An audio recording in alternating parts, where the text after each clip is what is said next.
hambal niya nga sa takna nga alas 12 natulong ang kalibutan kag dira hasta sa alas 3 sa hapon nga sa diin dira nakahambal siya sa pulong nga ili-ili lima sa Batanyo nga kung sayuron Diyos ko, nga aking patumbayaan mo ako. Anti siya maghambal sang ikapito ka pulo, dira nagisi ang kortina sang templo, kortina sang altar, nga sa diin nag-reflect ina, nga wala na hindrance ang ato nga pagpalapit sa Diyos. Hindi pwede nga maghapit pa kita kundiin nga altar, kundiin pa nga tao. Dira ang altar, instrumento lang sa Ginoo. Pero kung emergency, kinahanglan tagi ang Ginoo. Anywhere, everywhere kita, come to Jesus. Amen? Kay siling niya, I am the way, the truth, and the life.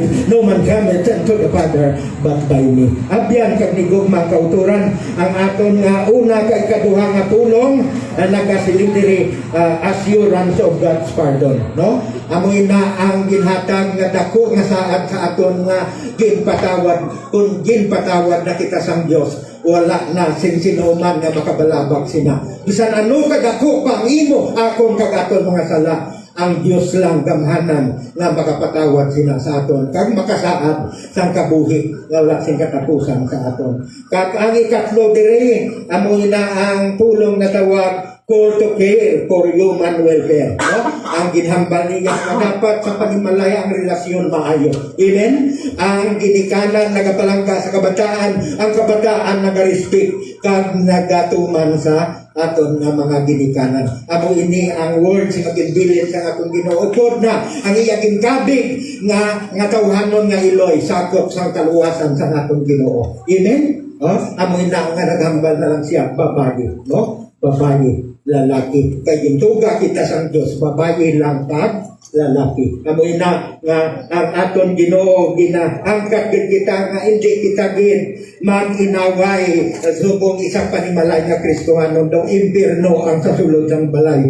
Ang mga bataan tingo agin hindi magbato sa inyo ginikanan labi na gitgon na ilo na o kung wala na sa sangbana o kung wala na sa sangasawa osteoporosis na pertinang sakit niya. Hindi paghambal sa mga mapintas ng matinaga. True story, irelay ko lang kadali lang. Sa amon na tabo kay karaya kami, hindi sila nga ginapakahuyan ng panimalay. Tumuluuman ng panimalay, kabusong pa, paghambal niya sila. Kay pirmi lang na nagkakatong nga iloy niya kay Malambron, tiwalo sila nga mag-utod, daw sa iya lang pirmi balik-balik. Ay, ikaw nga malam ka karon kahapon pero diya ka magkanakon, ikaw na nga yoroman kang bugas ka, magkaon ka, ay karon bukon ta ulo mo, malam ka. Bukon ko karon ulo mo. Mga utod, ang Diyos wala nagapabungol, ang Diyos nakaipalo, ang Diyos nakakita. Inahan niya kita sa atong mga salat na ito. Anong natabo? Pagbata sining bata niya, ang bata, ang lalaki, gwapo ng bata, buka-buka ang ulo. Buka ang ulo. True story, no? Gani alungan ta aton mga relasyon tunga sa aton panimalay, kaya ang Ginoo nagahangkat gini sa aton babaye, ang butilingon iloy, ara ang imo anak, yara ang imo iloy.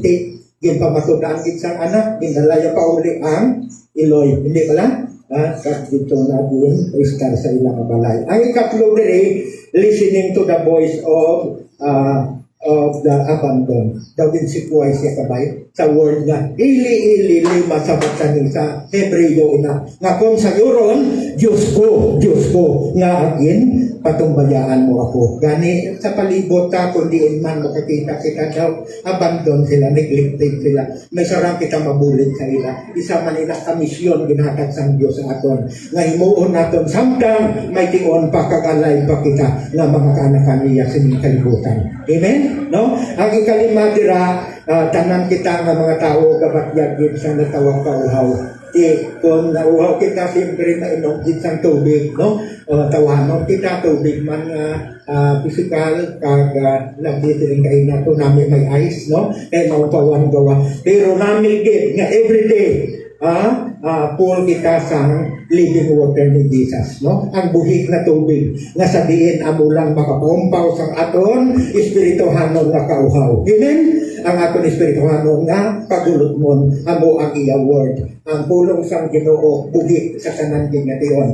Ang langit kag lupa mawala masunog, pero the word of God remains forever. Ara ina sa tagipusoon mo, uton, amen. Dira si Jesus sa imo. Ha? Kay siling Jan 1:1, in the beginning was the Word, and the Word was with God, and the Word was God. So amoy na ang ikapito, ang ikaanom nga pulong nga sinikay na tapos na. Gani wala sing sino man makadugang sang buluhaton sang Dios basta natapos niya labi naging buluhaton sang kaluwasan. Kay wala sing sino man nga tawo nga makako nga siya ginpadalaman nga manuluwas, no? Kay isa lang ato manuluwas amo si Ginoong Jesucristo. Nagakasubok gani ako nga nabantugan na siyang amo nang ginhimo yang alagad sang Dios sang mga nagliligan subong galibot pa siya kumpanya pa nga butuhon pa siya pagkasenador. Pero batiya kita ko sina nga sa diin sina nga mga hitabo nga sa diin inaindigid malipot sa imo sa aton tanan sa aton mga television sa inyong nga cellphone kung ano ang nagakatabo. Pero wala gid kita nagahukom sa aton isip pareho. Amen. Let Jesus judge us. Siya lang ang patuod naton nga manugutom. Gani salamat karon gid nga hapon gabi na katapusan naman katapusan moment of interesting and commitment, no?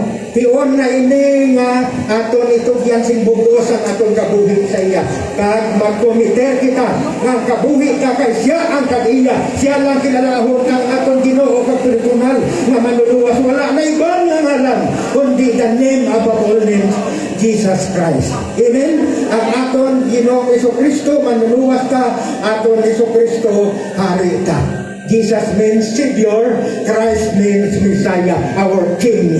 Gani abyan kaginigong mga kauturan ang aton Ginoo sa last breath niya. Naghambal gid sa iyang amay nagsiling siya, Father, into your hands I commend my spirit.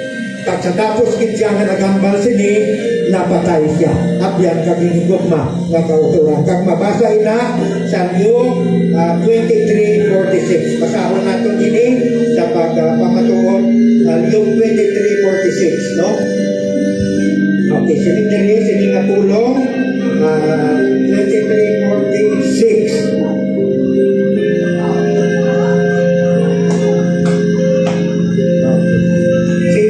Nagsiling amay.